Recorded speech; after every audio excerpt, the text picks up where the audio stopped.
যেটা যে গাড়িটাকে হ্যারাস করা হয়েছে সেই গাড়িতে কিন্তু মাহফুজ ছিলেন না। আমি আশা করছি যে কোনো মিসঅ্যাপ ঘটবে না, তবে ডেমনস্ট্রেশন হবে এটা কিন্তু আমি ধরে নিচ্ছি, কারণ এটা ঠেকানোর উপায় আমাদেরও নেই, ওদেরও নেই। এবছর জাতিসংঘের ৮০তম বর্ষপূর্তি এবং এ লক্ষ্যে সাধারণ বিতর্কের প্রতিপাদ্য হল better together 80 for piece, development and human rights.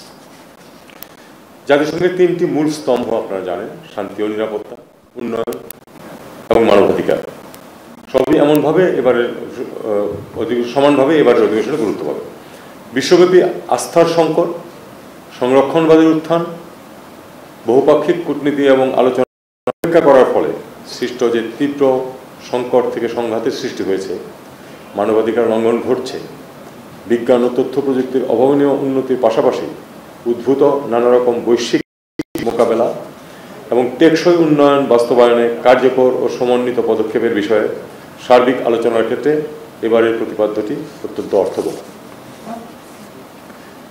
এবছরের অধিবেশন বাংলাদেশের জন্য বিশেষভাবে তাৎপর্যপূর্ণ, কারণ এবার 30 সেপ্টেম্বর 2025 তারিখে জাতিসংঘ সাধারণ পরিষদের সভাপতির সভাপতিত্বে high level conference on the situation of Rohingya Muslims and other minorities in Myanmar শীর্ষক একটি উচ্চ পর্যায়ের সভা অনুষ্ঠিত হবে।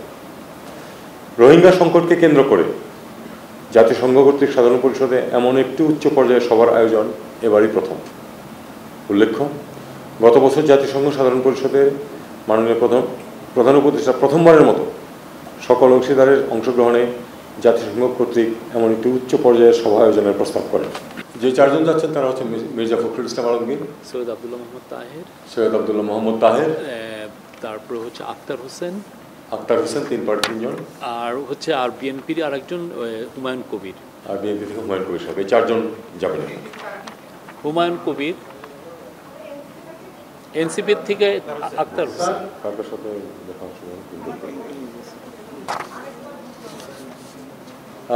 মির্জা ফখরুল ইসলাম আলমগীর এবং হুমায়ুন কবির বিএনপি থেকে, জামাত ইসলামী থেকে সৈয়দ আব্দুল্লাহ মোহাম্মদ তাহের এবং এনসিপি থেকে আক্তার হোসেন। এই 4 জন যাবেন।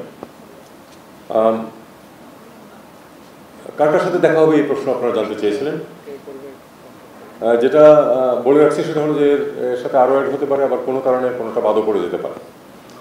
এ পর্যন্ত যেগুলো ঠিক হয়েছে সেগুলো হচ্ছে ফিনল্যান্ডের রাষ্ট্রপতি, নেদারল্যান্ডসের প্রধানমন্ত্রী, পাকিস্তানের প্রধানমন্ত্রী, জাতিসংঘের শরণার্থী বিষয়ক হাই কমিশনার, আন্তর্জাতিক অভিবাসন সংস্থার মহাপরিচালক, জাতিসংঘ মহাসচিবের মিয়ানমার বিষয়ক বিশেষ দূত, বিশ্বব্যাংকের প্রেসিডেন্ট, IMF-এর ব্যবস্থা পরিচালক সহ ইটালি, তুরস্ক, দক্ষিণ কোরিয়া, ইন্দোনেশিয়া, থাইল্যান্ড, কসোভো ইত্যাদি দেশের প্রতিনিধি দলের প্রধানের সাথে বৈঠক আয়োজনের প্রস্তুতি চলমান রয়েছে। দেখুন, সর্বসম্প্রতি যে ঘটনাটা ঘটেছিল সেটার ব্যাপারে কিন্তু ব্যবস্থা নেওয়া ছিল এবং খবর যেটুকু এসে তার সব কিছু কিন্তু সত্য না। যেমন যেটা যে গাড়িটাকে হ্যারাস করা হয়েছে সেই গাড়িতে কিন্তু মাহফুজ ছিলেন না, উনি অন্য একটা গাড়িতে ছিলেন। যাই হোক, এটা আমাদের কতগুলি জিনিস বুঝতে হবে। যেটা সেটা হলো যে পশ্চিমের দেশগুলিতে এই ধরনের বাধা দেওয়া, স্লোগান দেওয়া, মিছিল বা ওই রাস্তাতে ডেমনস্ট্রেট করা, এগুলি কিন্তু আটকানোর কোনো রাস্তা আমাদের নেই, কারোই নেই, ওই দেশের সরকারেরও নেই। তারা এটা দিতে বাধ্য। শুধু ডেলিগেশন সদস্যদের যেন নিরাপত্তা সঠিক থাকে। আমি আসলে খুব আশঙ্কা করছি না, এই কারণে যে NYPD এ ব্যাপারে নিউ ইয়র্ক পুলিশ ডিপার্টমেন্ট তারা তাদের বিস্তর অভিজ্ঞতা, এবং আপনারা যারা গেছেন তারা দেখবেন যে মোটামুটি 3 হাত দূরে একটা গাড়ি NYPD, এরকম অবস্থা থাকে, বিশেষ করে যে রাস্তাগুলো ব্যবহার করে ডিটেইলরা।